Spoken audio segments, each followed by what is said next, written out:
Welcome to Religion Wise, the podcast where we feature educators, researchers, and other professionals discussing topics on religion and their relevance to the public conversation. My name is Chip Gruen. I'm the director of the Institute for Religious and Cultural Understanding at Muhlenberg College, and I will be the host for this podcast. In this, Season 2 of Religion Wise, we will continue to consider a broad variety of religious and cultural beliefs and practices, and try to understand their place in the contemporary conversation. If you like what you hear, I encourage you to explore the 12 episodes from Season 1 that are available in your favorite podcast app. Also, we would love to hear from you with your questions, comments, or suggestions for future episodes. To reach us, please visit our website at religionandculture.com. There, you will find our contact information and also have the opportunity to support this podcast and the work of the Institute. It's my great pleasure today to welcome Rangina Hamidi to Religion Wise.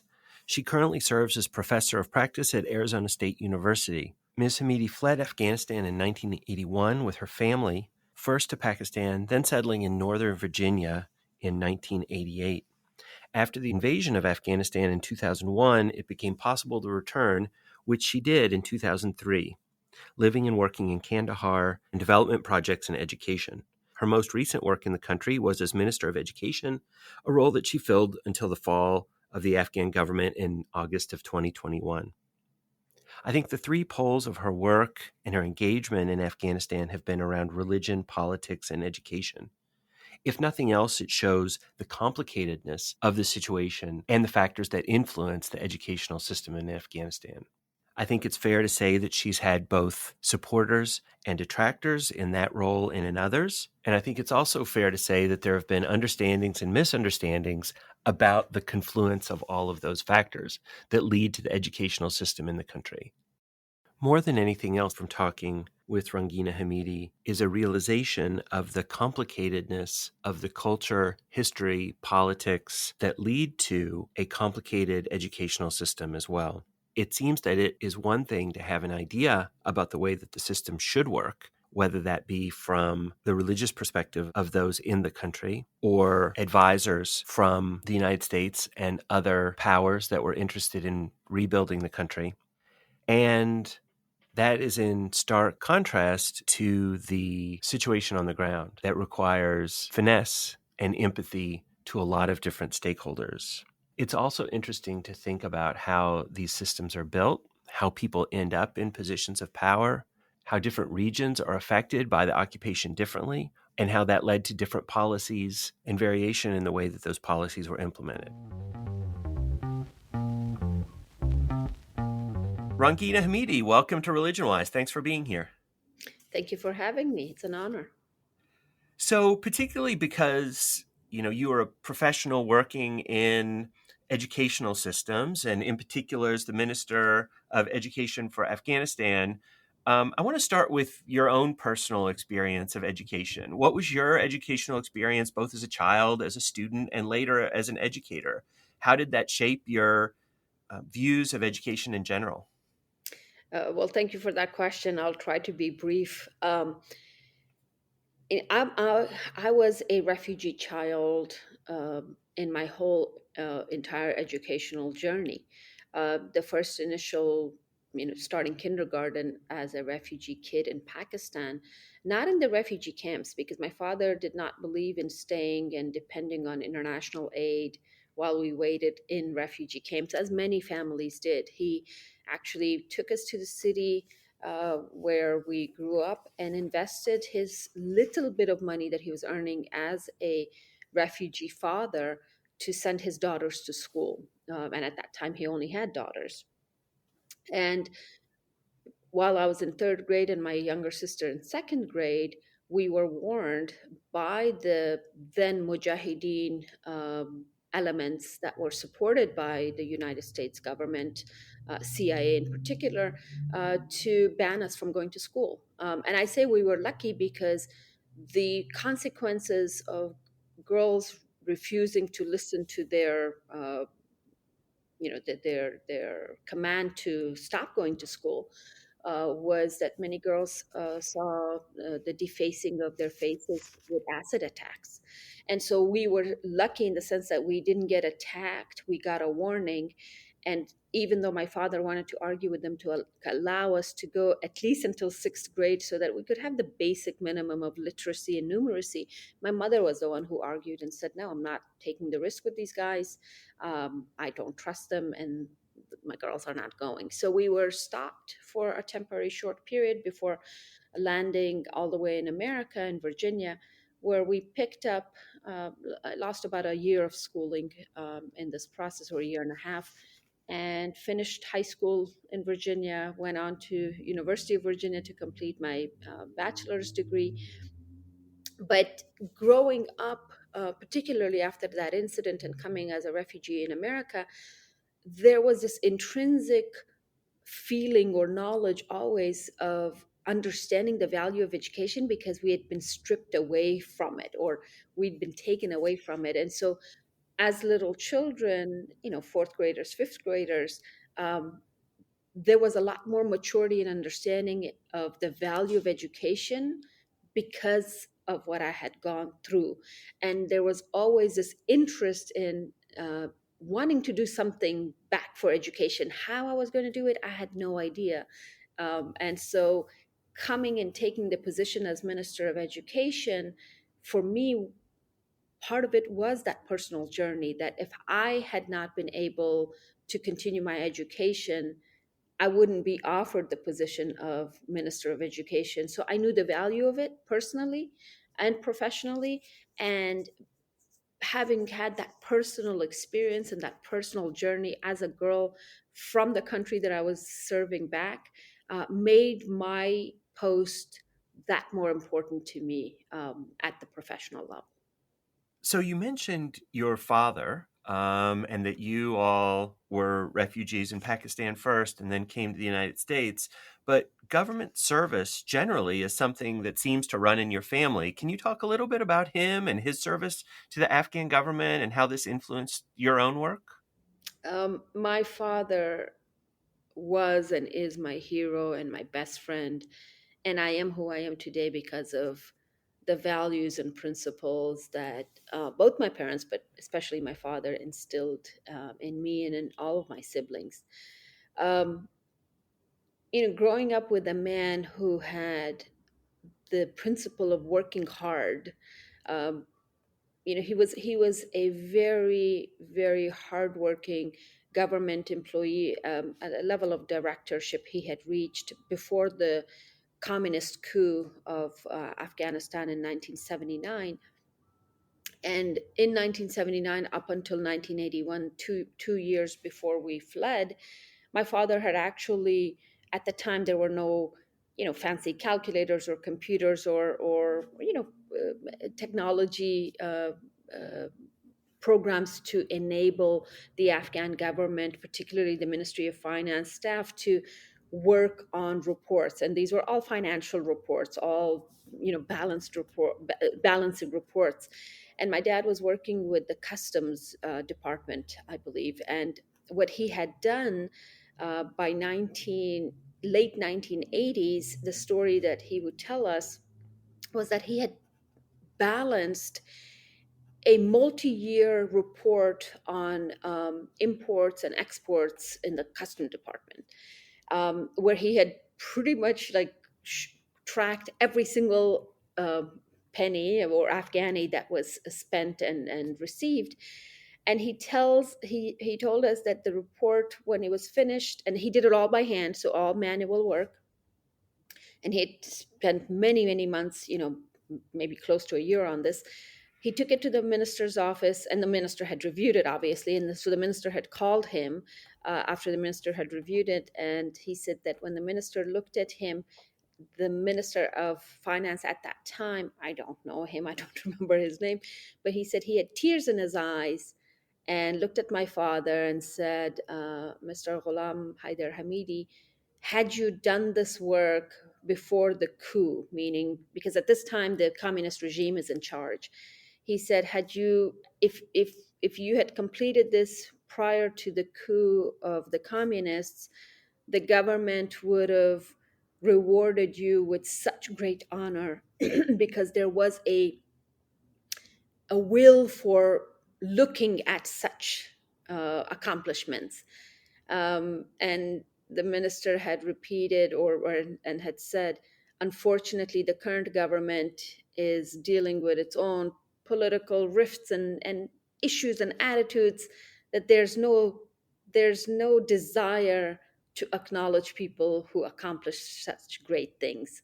Mhm. And it's that same minister who then warned my father to flee the country and take all of his uh, women that were depending on him. And the women that my father was supporting was, of course, us five daughters that he loved very much, my mother, his own widowed mother, and his own one single sister. So he was responsible for all of us in a patriarchy like Afghanistan. And because he refused to join the communist regime, he was, psychologically and morally against the values of communism. He was working underground within the Ministry of Finance to support the Mujahideen. Um, and the minister had come to know that. So the minister was kind enough to warn my father to leave. Otherwise, he would be killed, because the communists, we have to remember, the communist regime and their leaders committed atrocities against Afghans that are probably not far from what the Taliban are doing today. And somehow history has forgotten that. So having that kind of a hardworking, principled, valued father. When we became refugees, I was a child. I was less than 5 years old when we moved to Pakistan. But the very fact of growing up differently, instead of a camp where all my cousins and friends and family friends were growing up and we would visit them, we were not living in a camp. And later on, as I grew up, I realized and learned that the reason my father had not chosen to live in a refugee camp in Pakistan and instead come out to the city and work with a private company to make ends meet was precisely the reason that my father had shared with his friends, who encouraged him to remain in the camps. And my father's response, because the camps would provide free food and housing, and there was no expense for that matter. My father's response to them was, "I'm a man with two legs and two hands and a brain that works still. Why am I going to depend on rations to support me?" So that those values are still critically important in the world. And I'm blessed to have had a father who had those values and who practiced it, and I carried those. And so when in 2007 I had already been in Afghanistan for about close to 5 years, working with the NGO that I was working in. My father would come every year to visit. He took his vacations from America in the company that he was working for 20 years. Um, he would come to visit Afghanistan because he could after 2003 or after 2001. And he was finally inspired to come and join the government again. Unfortunately, this time um, he joined President Karzai's administration and got appointed as mayor of Kandahar city, where I was working. And this time around, unfortunately, his service to his people and his country ended in taking his life, where a suicide bomber attacked him and directly attacked him and only him, which cost him his life on July 27th of 2011. And I was in Kandahar. And so, of course, taking that devastation that a man of principles and values and service to his people, to his land, is something that I will always carry with me. And in addition to the personal journey of wanting to serve the very ministry in which I had the personal experience of being taken out of school or forced out of school. But in addition to that, I also asked, had my father been alive in 2020 when I was offered this ministry, because he was just a natural lover of education, a promoter of education. He supported not only his own children to seek the highest levels of education that they possibly could, but he privately invested in encouraging young men, mostly because at the time that we were growing up, there were more men in Afghanistan who could get education and not enough girls, unfortunately. And he supported many young men to seek education, complete their education, seek higher education. So someone who was just a natural advocate for education, and particularly for his own daughters, he, even though he was not with us in 2020, I knew that he would be so proud to know that his own daughter had taken the role of service to her people in the capacity of Minister of Education. So you have this great example of leadership and working in government and working on separate occasions within the Ministry of Finance first, and then as mayor.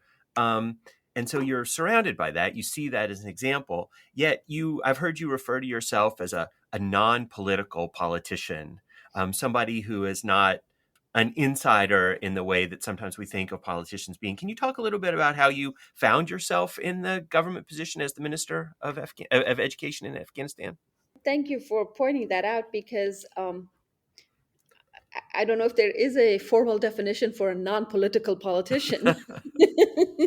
Kind of my own creation in my head. I guess I'm broken in this, because when I say non-political, um, I actually am referencing against uh,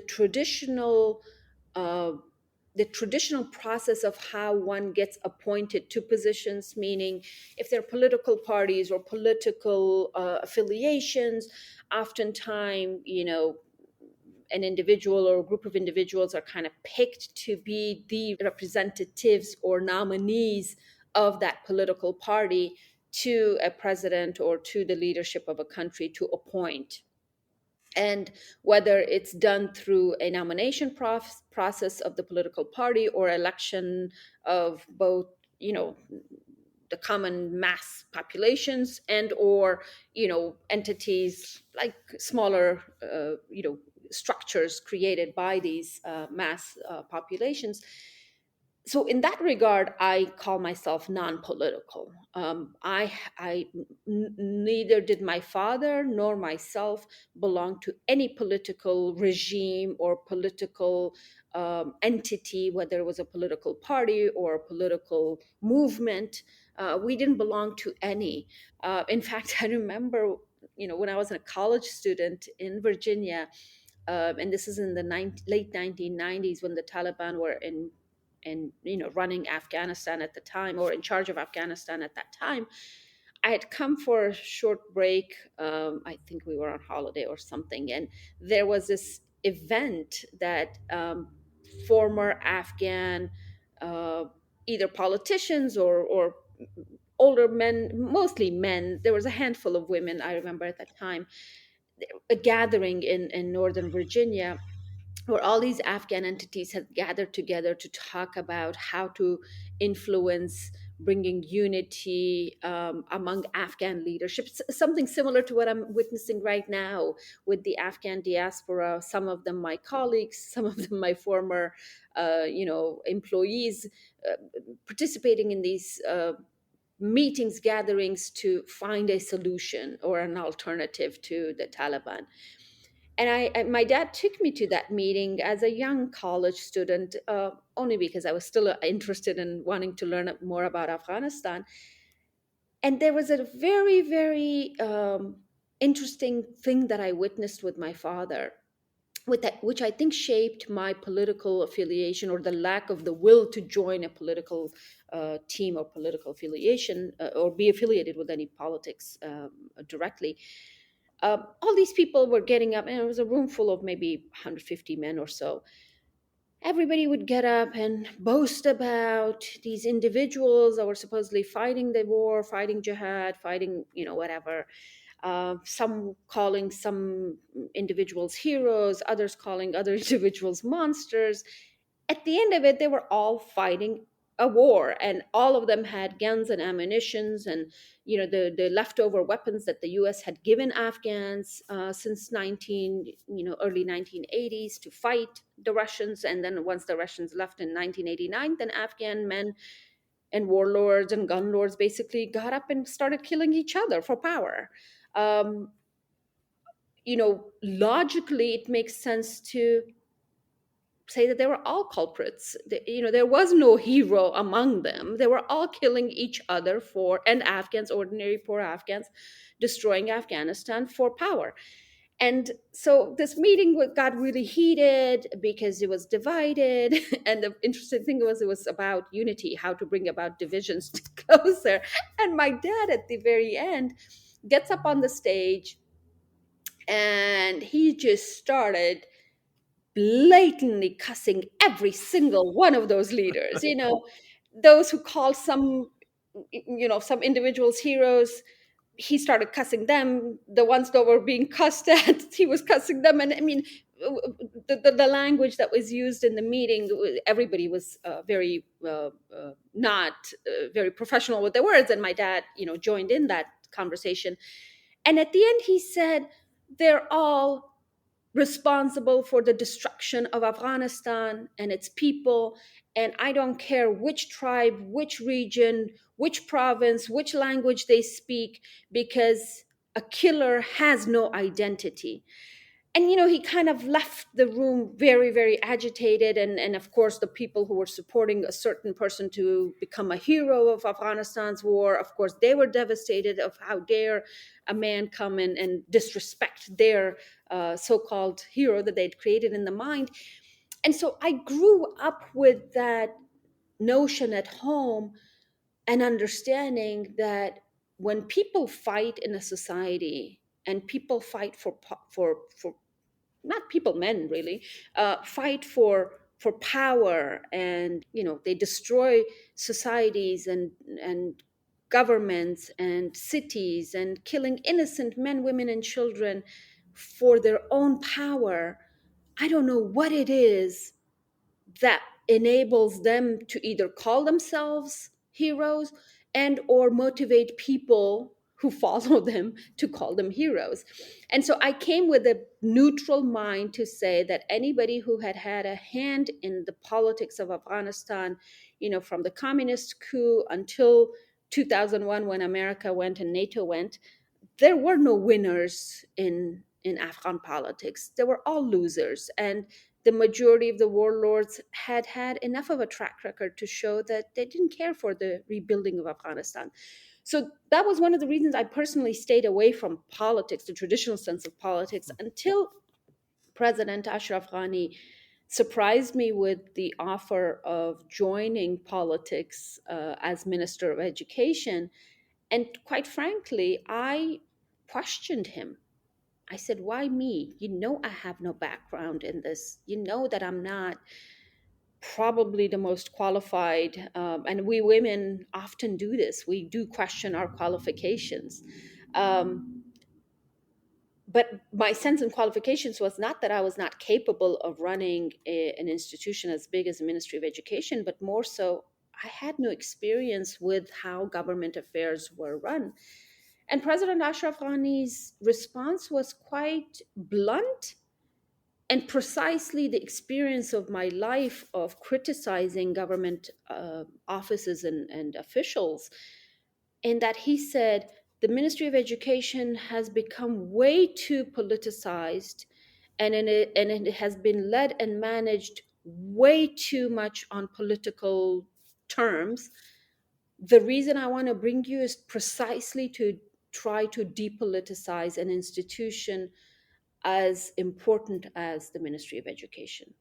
So his response then led to make me the first technical politician, the first technical Minister of Education, because at least coming in, yes, I might not have had the political experience of my predecessors since 2001, all men, of course, and all politicians, but at least I had come with understanding what it takes to run a school, what it takes to have qualified teachers, what it takes to assess students' progress and development as they learn and as they, develop their minds, how to make learning interesting, what does it mean to have a good curriculum versus a bad curriculum, and how, the role that a curriculum really ultimately plays in the child's mind, in the development of an education process for a child. So I had that background and I had that understanding. And so in retrospect, when I was questioning my qualifications, I think in the past, since 2001, I probably was the most qualified in terms of the sector of education to have led this institution.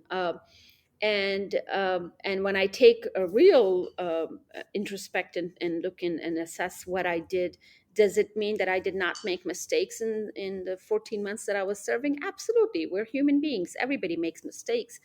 But were they mistakes that were intentionally made to harm people or disrupt societies, certain societies, or disqualify some regions over others to serve my political interests? Absolutely not. And so for that, I'm proud of the fact of my service, that I served with honesty, with integrity, with understanding that I inherited a ministry that had been unfair to certain pockets of the populations across Afghanistan over 20 years. Um, I inherited a ministry's curriculum that had been basically a trash can model of people, experts, specialists coming from various different backgrounds and experiences, and just kind of dumping everything that everybody thought was important and relevant for Afghan children to learn. And for the first time in 20 years, I and my administrative team and group of advisors, and it was a handful, not a lot, in fact, just 3 advisors, we decided that we were going to re envision a vision for the Ministry of Education that would make learning an important element for the future of Afghanistan and its children. I inherited a ministry that had no vision. Nobody knew what we were working towards. So when I talk about being in a non-political politician, that is what I mean, is that I focused on education as a technical sector of service, and my clients in this ministry or in this position were the millions of children that we were serving and the teachers that were providing the teaching for them. My non-political politician role did not focus on pleasing parliamentarians or other government officials or stakeholders such as the donor community. I refused to speak the language to please the donor community simply because they were providing the dollars and the funds to run this institution. Instead, I focused on how did we, as a Ministry of Education, dare to create a vision of a country that looked different than what we had in 2020, 10 years from then, or 40 years from then. And so in that regard, I guess the simple definition is this is what politicians are supposed to do, right? When you appoint politicians to leadership positions in these various sectors, common sense is that you look at the sector, you look at its most direct beneficiaries and clients, and you work to empower the system to serve your utmost important client, in our case, the children. And that's what, in my opinion, that's what politicians are supposed to do. But unfortunately, globally, there's this trend that politicians don't work for the interests of people. They work for the interests of lobbyist groups, stakeholders, policymakers in other sectors. And in our context of Afghanistan, the various many warlords and drug lords and power brokers who were sitting either in the parliament for their own financial personal benefits, and or outside of the parliament, who were basically wanting to control every aspect of every decision that the government was making. And I stood strong and proudly against those. And by not getting the vote of confidence from our corrupt parliament, I'm actually proud to say that that gave me even more energy to focus on my vision rather than serve the interests of the parliamentarians. So that's how my definition of non-political politician is. And I'm sorry it's too long, but you guys. No, that's great. That's great. So, as this outsider to the political system, but not the education system, right, you saw this need for these significant reforms, and we can talk about others of those. But I wanted to sort of touch on a major part of the public conversation in the United States when education in Afghanistan comes up, or when the topic of Afghanistan comes up generally, is about gender, about girls and women. And obviously, you had major stake, not only personally and professionally, in including girls and young women in the educational system. Can you talk about how you work to address and change traditional ideas about that in education in Afghanistan? And then, you know, included in that is obviously some of the more traditional or conservative religious ideas that would be a barrier to you as well. Thank you. Thank you for that question. And in fact, I cringe when I look or participate or I'm an audience member in some of these conversations that really address the very complex and critical issue of education in Afghanistan in general, but most particularly the past year, the world has focused on girls' education in Afghanistan. Automatically, we've kind of assumed that everything is perfect for the boys and that there's no problems with it, because when we talk about any conversation or any topic that starts with education issue in Afghanistan, the focus directly only moves to girls' education, particularly girls' education from grade 7 to not to 12, which is currently uh, either on hold or banned by the Taliban administration. And so I want to take a little bit of your time to take us back. The past, I mean, there's this assumption, there's this general global assumption that all the children of Afghanistan from 2001, all boys and all girls, were going to schools, either private schools or public schools, and everybody was becoming educated, and it was this bed of roses. And then all of a sudden, Taliban come and boom, you know, then girls are banned from going to school. I just want to share we had no data at the ministry, even after 20 years of investment and billions of dollars, channeled through the government of Afghanistan. I was amazed at the fact that the Ministry of Education had no data to share with its own leadership and or the world about tracking how many girls throughout Afghanistan actually were in school. So the initial data under question was the actual number of students. So boys and girls included. We had variations that we were quoting from 7 million to about 11 million. Anybody who's a scientist or a researcher knows that a variation of 4 million children is no unsignificant amount. And my question to the international community for investing and working with the Ministry of Education for 20 years is that how come nobody ever raised that to find out how many number of students did we actually have in the system? Was it 7 million or was it 11 million or something in between? And so not even having that simple data, which leads to then what percentage of that data was actually girls. The numbers that I always used to get was somewhere in the range of 35 to about 45%, but probably in the 40%. So even if we consider that it was in the 40%, out of the 40% of student body in Afghanistan, of school attendance being girls, what percentage of that 40% students who started school in grade 1 actually finished 12th grade? And there was this general understanding that the numbers dropped drastically after 6th grade, even in the past 20 years of the 40% girl population of students that we had, which kind of, and I'm not saying that what the Taliban are doing is okay. This is not my verification of supporting the Taliban's decision. That the Taliban's decision has no basis of stopping girls from going beyond seventh grade. However, we need to be educated about what we had in the country that kind of led to the current situation. And so, not having any of that data to realize what percentage of girls actually did complete the 12 years of education, and then what percentage of those who completed actually went on to higher education, that's something that is beyond the Ministry of Education, and we never had the time to look into that. These were the important questions that never got answered because there was no data available.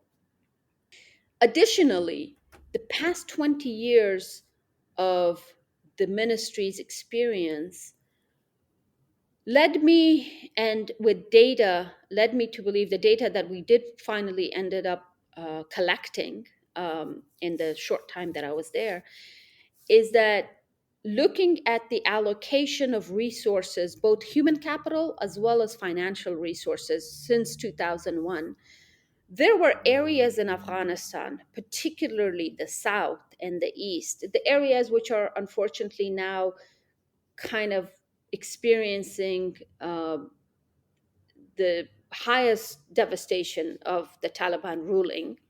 So the provinces that fall into these areas are Kandahar, Helmand, Zabul, Uruzgan, Paktika, Paktia, Khost, the south and southeast belt, where it was very, very difficult to find schools for girls outside of major cities.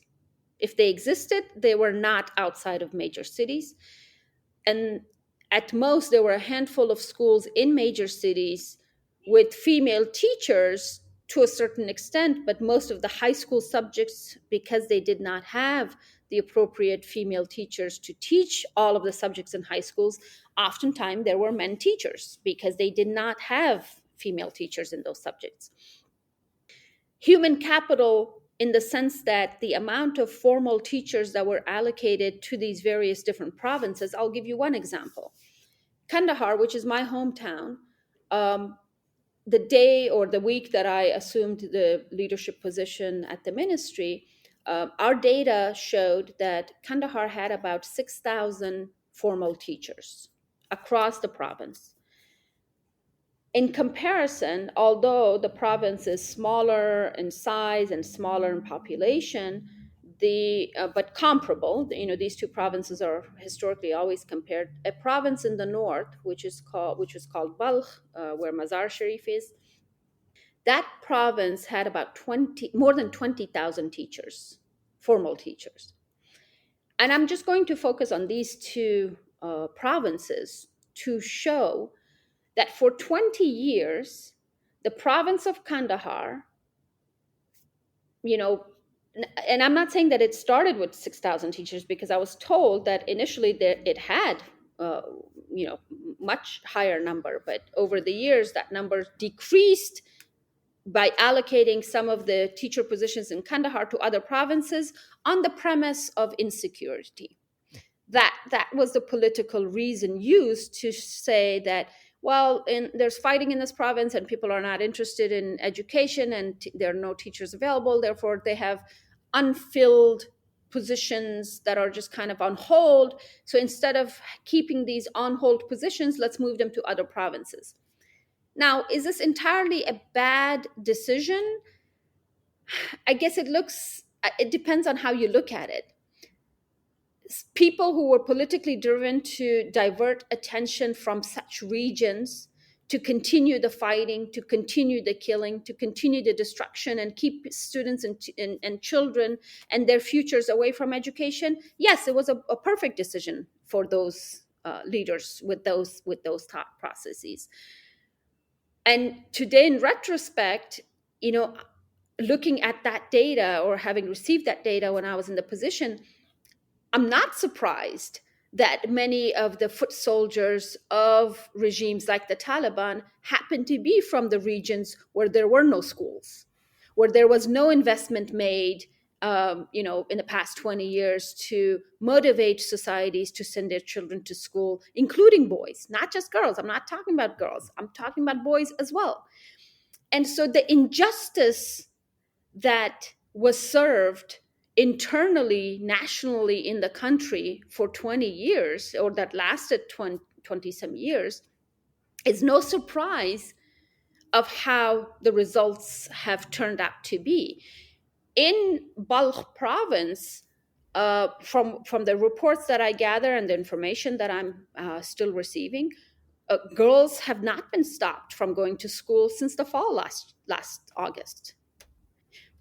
Girls continue to go to school. The doors to education up until 12th grade are still open, and I'm happy for that. I, as a mother, as a woman leader, I'm extremely happy that there are at least some corners of our country that are still able to continue on their education and their journey to education without problems. So it makes me happy for them, but it also makes me think how unjust we leaders have been to enable some societies and some regions to continue to progress and develop, and strategically and actively stop and prevent others from progressing and developing. In my opinion, I would love to challenge all of my predecessors in the past 20 years, to challenge them to say, well, instead of just shutting down services and shutting down resources or taking away resources from the regions that were troubled, didn't you think strategically, as part of the government of the Republic of Afghanistan, which was this budding democracy that we were all part of, wasn't it your responsibility to make sure that you reach those communities that were hard to reach? Isn't that the premise of what good leadership and good governance is supposed to do? And instead, now we're sitting after the fall, all of us thrown out to diasporas all over the world, complaining and, backbiting and blaming each other, where it was so and so's fault, so and so's fault. My response to all of that is that it was all of our collective fault for not doing our due diligence of finding information, of understanding how our actions and reactions and decisions was affecting the society at large. And all of that led to the fall. So kind of went on to divergence, but I think this was important to say, in the sense that, when we talk about changing ideologies, changing customs, changing mentalities that have been ingrained in people and societies for thousands and thousands of years, it is no easy task.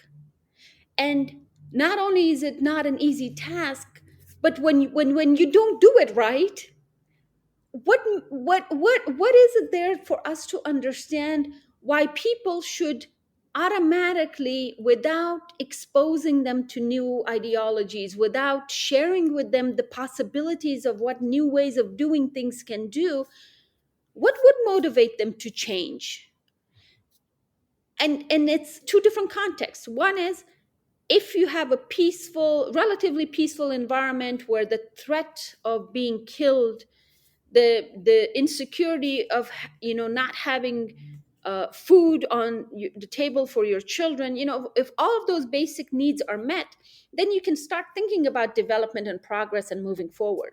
But when you've constantly have put people in situations where the right to life is under question, where there's not enough food to feed your children, there are no jobs for the perceived responsible entities for earning a living, which is young men and boys, and there's no job for them. I don't know how we as human beings can put our ideologies in communities as I just described and expect people to say, well, all of a sudden, yeah, my son can't have a job, we're being killed left and right, we don't have food, but let me go ahead and send my daughter to school because she can bring income to me. It's like we've not engaged them in the process of understanding the development of engaging women as active citizens in the society. They've not had role models to see that women can do this. and yet we expect them to all of a sudden be open and welcoming to the idea of sending girls to school. With that being said, though, the one benefit of the past 20 years investment in Afghanistan did result in an overwhelmingly majority of the population across Afghanistan, regardless of ethnicity, of language, of religion, of whether they were living in the city or in the rural villages. There's an overwhelmingly majority support for the education of girls across Afghanistan. And we are not hearing this in popular media, but village elders, tribal elders, religious leaders, men and women, children, boys and girls are coming out and have come out at the local level in support of putting demands on the Taliban administration to allow girls to go to school. So there is this overwhelmingly national support for the continuation of girls' education. However, the regions that never experienced the beauty of having girls educated in society, they remain in the dark because they never saw the light in the past 20 years of that experience. And so to blame those societies, to say, why are they continuing to shut their girls' schools? My response and my challenge to the world is, they are not shutting opportunities for girls. They never had that opportunity to begin with. And so there's nothing to shut. And I think we just need to be a bit more open to understand the complexity of the situation of Afghanistan, and also understand that what the Taliban are doing with this issue of girls' education, they're very smart, they're very strategic. They're not doing this primarily because they intrinsically believe that girls should not be educated. There's surprisingly a huge, overwhelmingly support even among the lower leadership of the Taliban administration to support girls to go back to school. It's only a handful of the top leadership who's using girls' education as a leverage for political bargaining, and it's become a political bargaining tool. And unfortunately, the price is being paid by girls who are not able to continue their school, those who were in school. And so only time will tell how that goes. But the fight for girls' education or children's education in Afghanistan is a complex fight. It's a long-term fight. And if the world truly and sincerely cares about education in Afghanistan, then we need to think more broadly beyond the politics and continue to invest in educating children, both boys and girls, in the best capacity that we can, without politicizing girls and boys to to think one way or another. And I think the long-term solution to education in Afghanistan and globally would be to separate men and women's political drives from educating children. Only if the global community succeeds in doing that, will we be able to truly serve children globally with a neutral viewpoint, which will benefit them. But until there's this close relationship of politics and education, we're going to continue to see struggles, as we're seeing the struggle in Afghanistan. I just want to underscore something you said and see if you agree with this. But it's interesting. I mean, I'm thinking about, our context now in the United States and thinking about education and how people talk about education. And of course, we think about reading and math and science. But it seems to me that one of the things that you're saying about the educational project in Afghanistan is that by people participating in that, that it is also a civics lesson. It is also a lesson about living in a complicated society with people who aren't like you, like that Afghanistan is a complicated place, and participating in this public project of public education has sort of larger goals that are not just about reading and math and science, but about how one lives in a pluralistic society with other people. You've nailed it here, Chip. And this was precisely one of the challenges that I discovered, in that there was this push to teach children. I mean, there's this.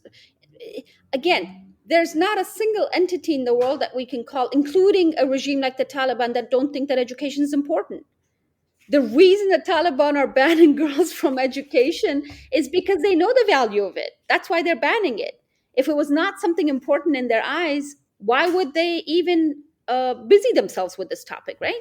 Everybody thinks education is important, but in the context of Afghanistan, what we found, particularly in our curriculum, the curriculum was designed uh, kind of to include all the, the necessary skills that children automatically need to have: the mathematical, the numerical literacy, the actual literacy of reading and writing. Critical thinking, unfortunately, was not a major component of the curriculum of Afghanistan. And the system of education, the mechanism used to teach, was more a rote memorization. So the top student was the one who memorized the most amount of material.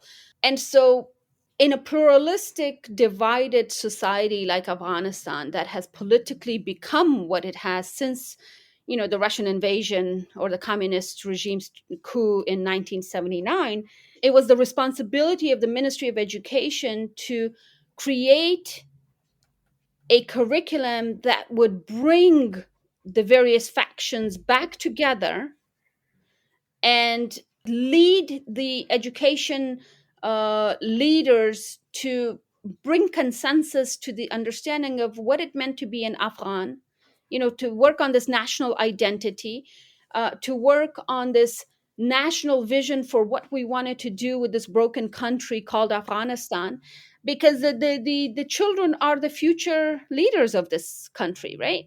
The warlords and the drug lords that everybody complains about, they're not going to live forever. Hopefully they're going to leave one day. And so who is going to be then the next generation leaders? And it was really up to the Ministry of Education to kind of set the foundation for the value system that we would want in our leaders. Unfortunately, maybe 20 years was not enough time for people to really think through, but for me that was the obvious thing, that the mission and the vision of the Ministry of Education was to instill the values within our mass population of children as they're growing up, to bring them together, to unify them, to help, to have them respect one another, rather than continue to push the divisions that unfortunately we witnessed every day across the country for almost 20 years, which of course then led to the fall. So you're absolutely right. The Ministry of Education, and even here in America, it's an interesting comparison that I'm making to America now. I'm not involved, obviously, in the administration by any form in my new home, but my daughter is attending a public school in the state of Arizona, and to be quite honest, I'm amazed by the lack of proper attention by at least my state administrators to. I mean, I don't know enough about it to know whether it's funding that is causing issue. Is there not enough funding to have the problems that it has? But um, I can speak from my daughter's school, but nationally we hear this conversation around a deficit of teachers. Many teachers don't want to remain in these jobs anymore. It's hard to recruit teachers, to qualified and quality teachers, to bring them on board to teach. And one of the most important factors in education, as we all know globally, is the quality of a teacher. If we don't invest in keeping and retaining our good teachers, how do we expect this sector to move forward? And again, similarly, it is the children of today who are going to be the leaders of tomorrow. And if we're not making the proper investments today, what kind of a future are we creating for ourselves as the great nation called America in the world? So it's critically important. So, but kind of in comparison, now that I've come here and I understand and I see the challenges that the Ministry of Education or the sector of education has, even issues and problems in a country like America, imagine that problems, or these problems, are 100-fold in a country like Afghanistan that has no economy right now, that has no infrastructure, that has no proper government even anymore to address it. So I hope that listeners can understand that the wish or the desire of the global community to educate children in countries like Afghanistan is a wonderful and a admirable desire. But when it comes to the nitty gritty of how to go about doing it, it is not so easy, and it is not, and it cannot be done with the appropriate investment, both financially and either morally or psychologically. So right now, the situation in Afghanistan. I mean, most of the headlines, that we hear in the U.S. and from our media outlets are about the Taliban government floundering, not being up to the task of running the country in all kinds of ways. Right? That they just the ministries aren't properly staffed. The garbage isn't picked up. Right? That sort of the basic nuts and bolts of running a society, running a country, are not present with the current administration. What do you think that does for education? Does that just make regions sort of operate independently, or independent schools? Are there religious organizations that are going to step into that breach? What does education look like in Afghanistan with a not functioning federal government?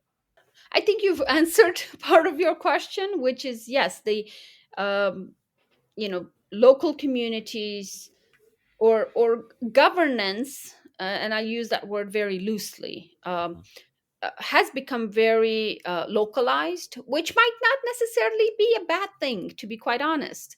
A country that was so divided over ethnic and linguistic and religious lines, and the various factions wanting to be in competition with each other constantly. Um, my experience of the past 20 years of Afghanistan kind of tells me that maybe a strong centralized government is maybe not possible, and maybe there is a need for a more decentralized approach to uh, uh, governing and running the affairs of the country.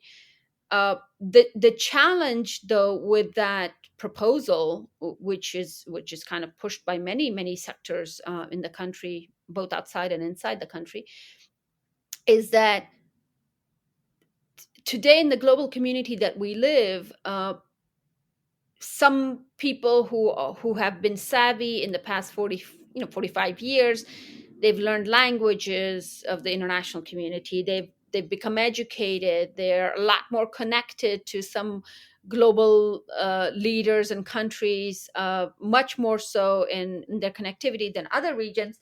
It is going to be that unjust service, or unjust way of continuing the serving or the governance of a people divided by the regions, because those with stronger connections, with stronger financial support from perhaps some neighboring countries, they'll have far more leverage over those areas and those communities that don't. So the role of a central government is still critically important to make sure that we don't neglect certain societies over others across the country. Remember, it is 40 million people, and at the moment, it's 34 provinces. So this is no small, nation, to just kind of let things be governed by itself. But there is one interesting thing that kind of comes to mind when we talk about Taliban. There's this assumption, and I know where the world is coming from, or to this, but there's this assumption that the Taliban have a background, or should have a background, to govern and to administer. Um, I want to challenge our listeners to think about, where did these Taliban, the members of the leadership of the Taliban, come from? What is their experience? What is their knowledge? Um and remember, for the past 20 years, they were fighting mainly in mountainous areas, very little access to infrastructure development services. They've killed in the name of the jihad that they believe in. They've been trained in uh, terrorist training camps not so far from Afghanistan's border in our neighboring country of Pakistan. Um, away from women, away from girls, away from a normal functioning society. um, and what happens in these training camps, there's plenty of resources now available out for people to search the conditions under which these young boys are trained and raised. So to expect these people to know the very capacities and capabilities that were kind of invested in the previous government's staff and the young men and women who went abroad and got master's degrees, PhDs, training, building capacities both internally and externally outside of the country. I think it's just not fair to compare the Taliban, to expect them to deliver the same services in the same format as the previous administration did. They're simply not going to be able to do that, period. Unless, of course, my frustration is the world knew that. The world knew in 2017 when the Trump administration, sent a delegation led by Khalilzad to negotiate with the Taliban. They should have done their homework to understand who the Taliban were, in what capacity were they going to negotiate with them, and by completely neglecting the Afghan government in this process of so-called peace talks, they kind of empowered the Taliban and kind of ratified the Taliban to make the Taliban think that they were such great beings that they could potentially run a nation state called Afghanistan.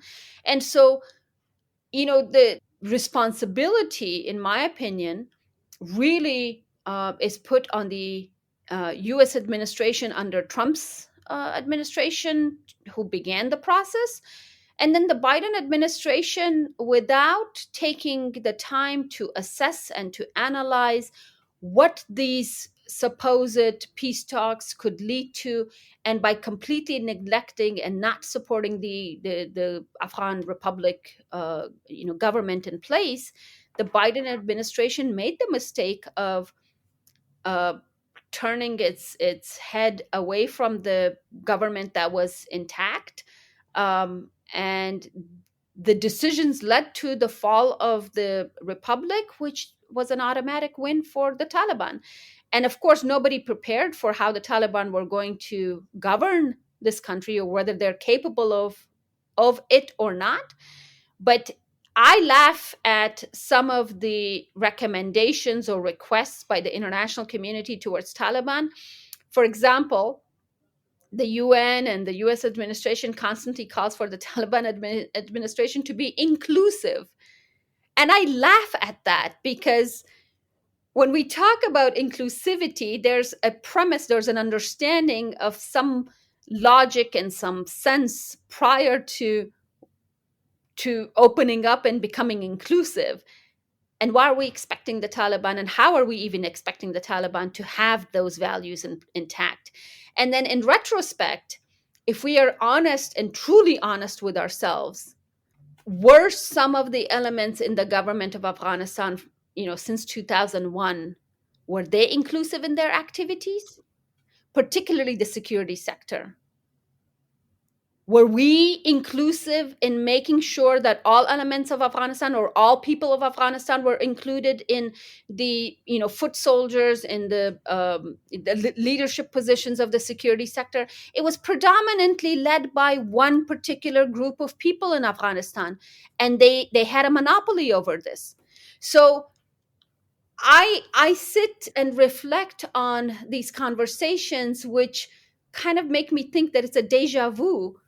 you know, when the republic was intact and certain elements of the republic were very exclusive in their operation of how they ran and managed their institutions, now those same people are asking and demanding the Taliban to be inclusive. I just don't think that there's deep enough conversations around this issue to understand who the Taliban are, what their mission and vision is in this. And for me, it's clear the Taliban's vision is not to govern a democratic country providing service to all its citizens and people, and whether the mass majority of the population is happy or not is not a mandate of their policy. And to expect them otherwise is probably a wishful thinking. And if the international community wants them to change to that mindset, then I think the international community needs to reinvest like they did with the Republic for another 20 or so years to build their capacity, give them the training, give them the appropriate attention for them to change their mindset as well. Because I don't think it's fair to expect the Taliban to deliver services as some of our leaders did in the past 20 years. So we started off on kind of a personal note, and I want to kind of finish up and bookend our conversation on another personal note. So, what's next for Rangina Hamidi? What does the future hold for you, both in the United States and potentially one day in Afghanistan? Thank you. And I like the fact that you've included Afghanistan because it has not left my soul or my heart or my mind. Um, I'm forever grateful to my adopted home of America because my upbringing, my educational experience, uh, what I think and who I am today is largely due to the experience of having been brought up in a country like America. However, in the global community that we've all become to be, nation states, in my mind, don't really have that much value anymore because I really do see myself and the global community as, one in the sense of we're all one ultimately. Yes, there are these symbolic boundaries that we've created from and we've inherited from centuries before us that define each country as with its boundary. But with the technology and the way how the global community works, and our ability to communicate within seconds with people across the globe, I really don't see myself bound to one boundary versus another. I really do see myself as a global citizen, and I know that within my body and my soul, I share two geographies. One being Afghanistan, where I was born and where my roots are from, and then the other is the geography of America, where I was raised and I've become an adult here, and my thought process has developed here. uh, the past 20 years when I went to Afghanistan, I really did it partly because it was to serve my people that I share roots with, but also to serve as a bridge between my adopted home of America and my birth home of Afghanistan. And I did the best that I could to make sure that the values and the principles and the work ethics and the work practices were kind of exchanged between those two societies. And I think at a personal level, I did my best to dispel myths about each and every country to the other country and to the people and the citizens living. And I'll continue doing that. I'll continue doing that in my capacity that I'm away from Afghanistan for the time being, primarily because I have a young daughter, and she is in seventh grade today. So if I'd remained in Afghanistan, she would not have the opportunity to continue her education. So I have made the selfish motherly decision of enabling my own daughter to have a future. So that is why I'm here in the United States right now. But my continuation to serve as a bridge to make understandings between these two people, and now it happens to be on the American side. I am talking to various groups, having this conversation with you and having the listeners listen to me. Hopefully, my hope is that they've learned and that they've understood a little bit of the complexity of what Afghanistan is all about. And when the future possibility comes and there's an opportunity for me to return back to Afghanistan to serve the millions of women and girls that I've left behind, I will gladly pack my bags to go back, because I really don't. I've never lived for the luxury or the peace and stability of being in America, which is important. But I lived through the bomb blasts, the gunshots, I've paid the sacrifice of my dad and my best friend's head uh, to this nonsense war in Afghanistan. Um, and when I when I assumed the leadership role of Minister of Education, I knew every single day that I could be attacked. I mean, I was leading that ministry at a very critically violent time in the period of Afghanistan's history, but yet I did it because for me, the fight towards what I was fighting against or working towards was much more important than the risk that I had in front of me. So this is how I live. Who knows what the future holds for me? But I know both of these countries are near and dear to my heart. And wherever I might be physically, morally, and emotionally, I'm going to be committed to working towards peace and development and prosperity for all people all over the world, particularly in a country as devastated as my birth country, Afghanistan. So we've talked a little bit about the various regions of Afghanistan. You've talked a little bit about, I mean, obviously there's a region around Kabul, there is Kandahar, where you're from. There is a lot of diversity in the different people, the different regions, and then another part of that is the religious diversity. I mean, we know that Islam is the religion that is dominant in Afghanistan, but yet that's not even one thing either. That there's lots of variety there. How do you see the religious context of Afghanistan playing into education, governance, your work at the ministry? Mm. That's a very deep and important question, and thank you for asking. Um, there's there was a discovery, internal mental discovery that I made, which was taking my religious studies background.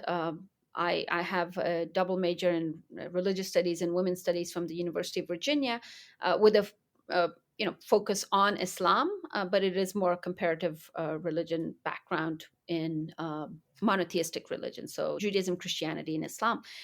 And I thought that when I was going to Afghanistan, that there was this monolithic one version of Islam that I had studied and I knew from my experience and my background growing up in America and the exposure that I had to Muslim communities here. When I went back to Afghanistan, I actually discovered that even though the name Islam is obviously something that we all hold and identify ourselves to, there are obviously different versions of Islam. Not that the creed or that the scripture has different versions, but the people who interpret Islam, of course, diversify it. And then, of course, there's in Afghanistan, there is the majority of the population is Sunni sect of Islam, but we also have a minority sect of Shias who also reside and live and work in Afghanistan.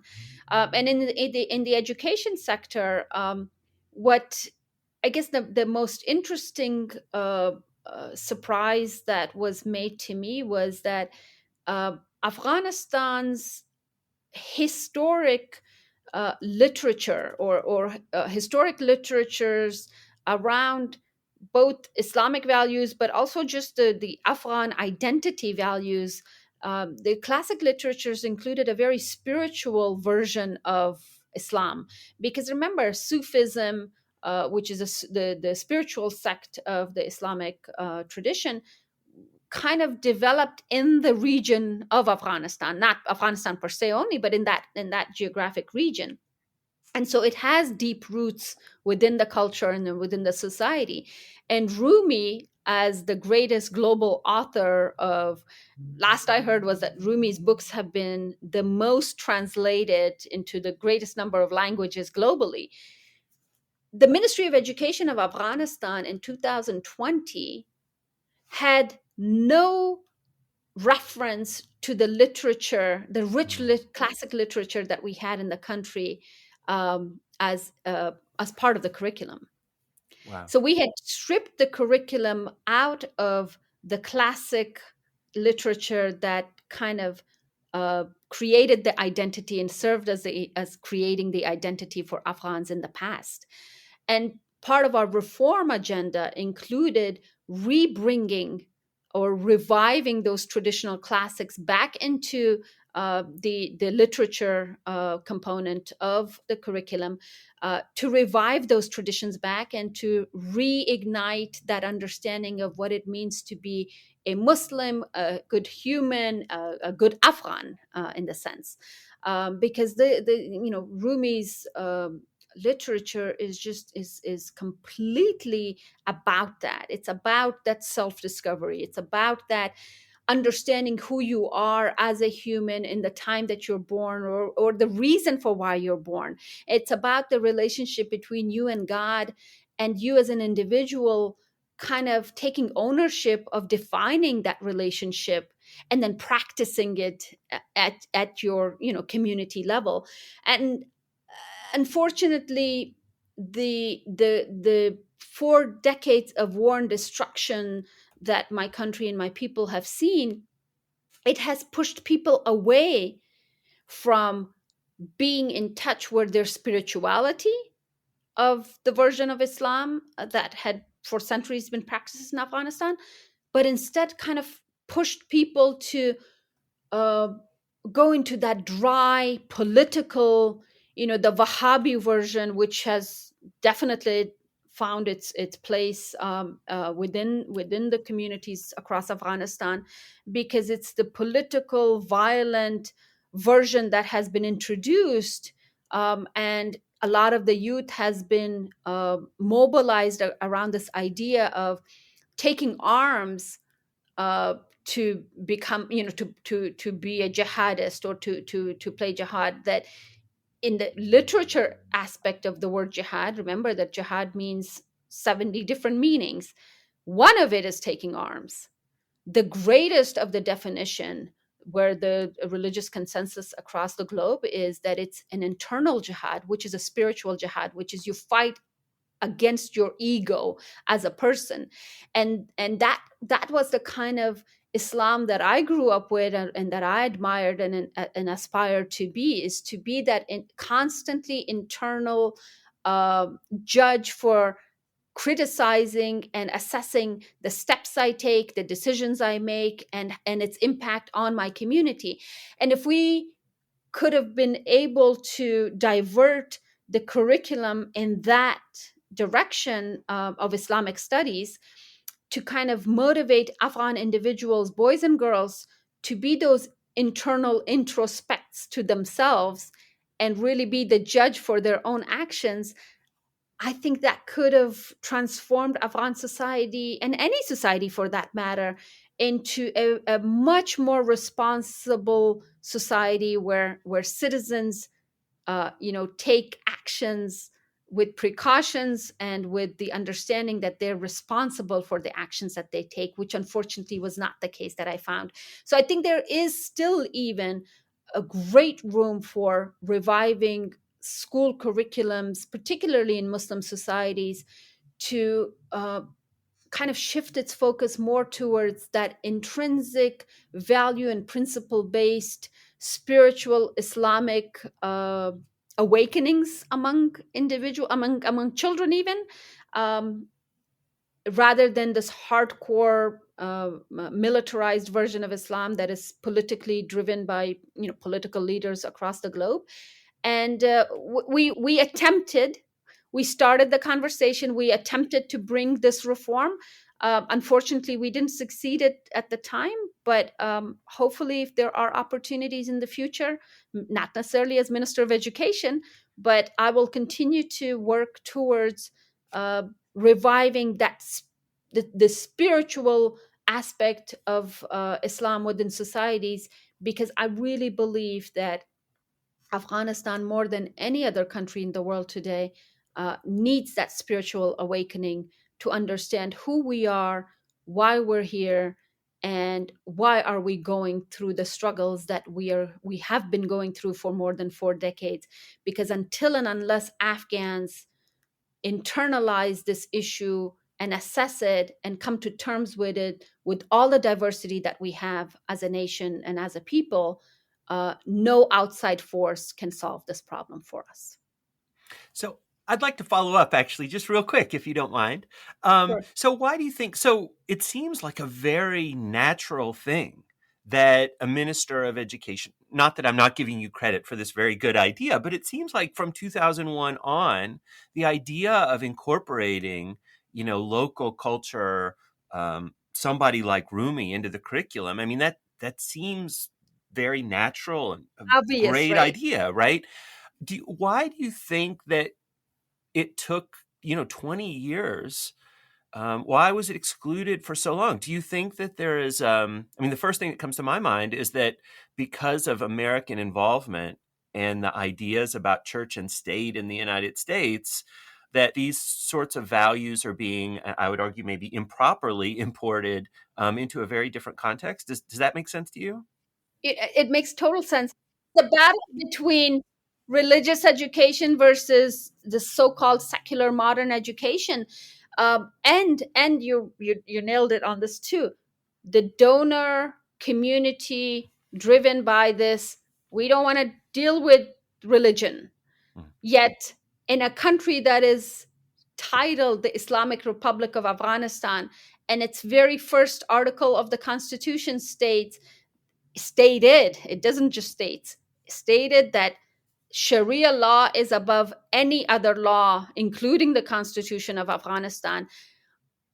How do you separate religion or spirituality from that community? And because Ministry of Education's predominant funding, or almost 100% of the budget, was coming from donor funding, they simply did not want to address it. One, but second, it also entailed, you know, bold enough leadership to be able to, identify the obvious and stick to it regardless of whether people, your donor community, the stakeholders like it or not. And this goes back to our conversation around politics, because politicians are very careful individuals. They don't want to harm anybody or cause any dispute to anybody, because they're always thinking about their future. If they get into trouble with somebody or some entity or some stakeholder today, they might have to be responsible to answering that same stakeholder in the future for some other position or within another position.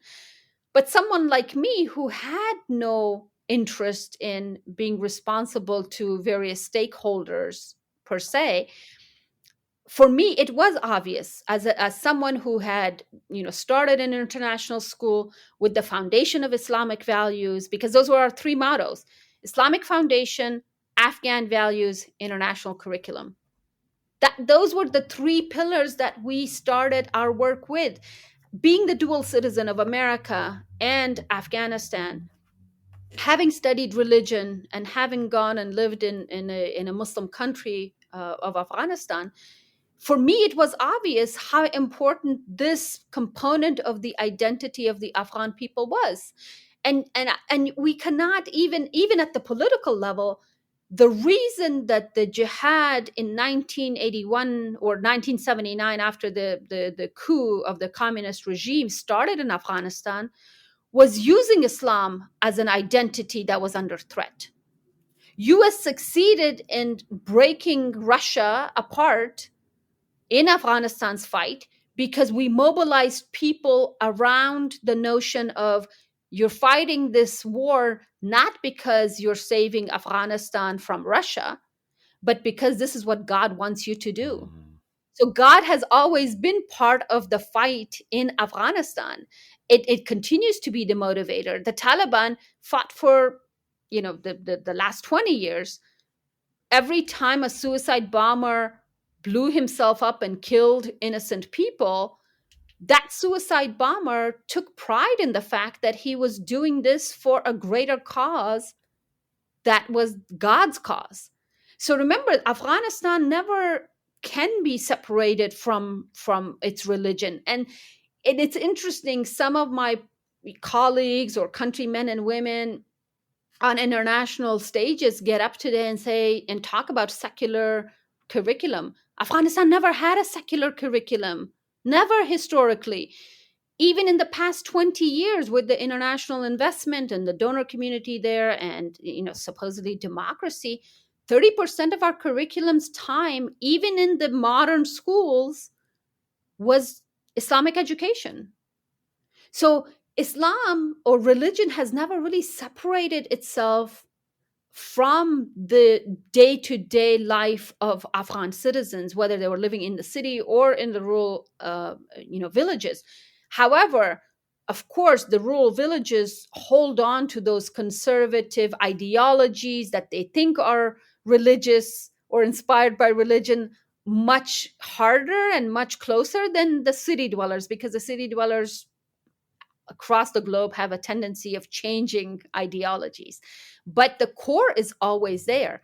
And so my quest and my team's quest in trying to address the religious aspect of our teaching, to shift its gear from the hardcore dry version of Islam that was being taught to our children, to make it more spiritually inspired and bring that spiritual personal component into it, so that it was more relevant to the individuals, to the children, to understand really who they were and who they are as beings being born in this world and in this particular time. I think that was a critically important step in the reform that we were trying to take. But again, my predecessors, I don't know why they didn't do it, because, as you say, it was obvious. But my only understanding is probably because of the politics that they were trying to play, and I luckily didn't have to do that. All right. Rangina Hamidi, thank you very much for joining us on Religion Wise. This has been great. All the best to you and whatever the future holds. Thank you very much. Thank you. This has been Religion Wise, a podcast produced by the Institute for Religious and Cultural Understanding of Muhlenberg College. Religion Wise is produced and directed by Christine Flicker. For more information about additional programming, or to make an inquiry about a speaking engagement, please visit our website at religionandculture.com. There, you'll find our contact information, links to other programming, and have the opportunity to support the work of the Institute. Please subscribe to Religion Wise wherever you get your podcasts. We look forward to seeing you next time.